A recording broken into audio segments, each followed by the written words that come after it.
بسم الله الرحمن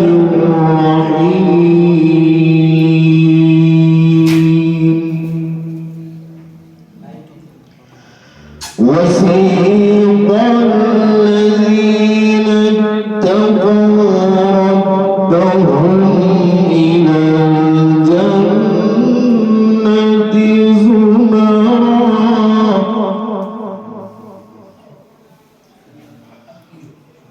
حتى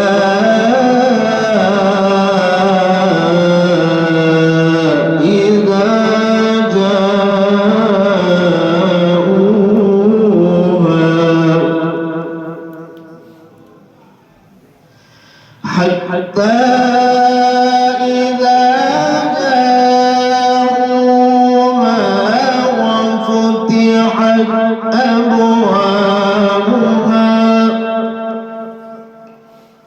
وفتحت أبوابها وقال لهم خزنتها سلام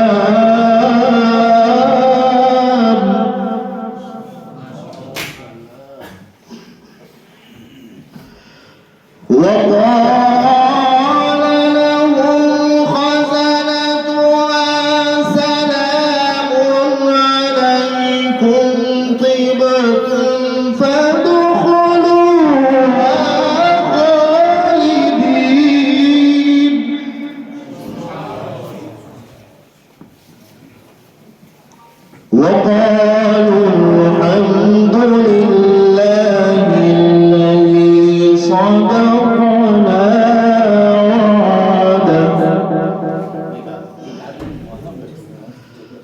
وقالوا الحمد لله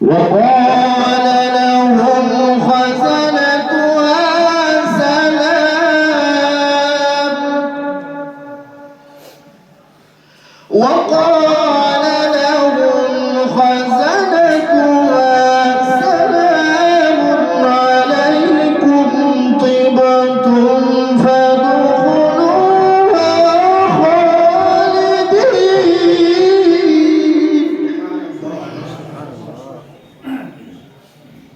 وقالوا الحمد لله الذي صدقنا وعده وقالوا الحمد لله الذي صدقنا وعده وأورثنا الأرض نتبوأ من الجنة حيث نشاء فنعم أجر العاملين وترى الملائكة حافين من حول العرش يسبحون بحمد ربهم وقضي بينهم بالحق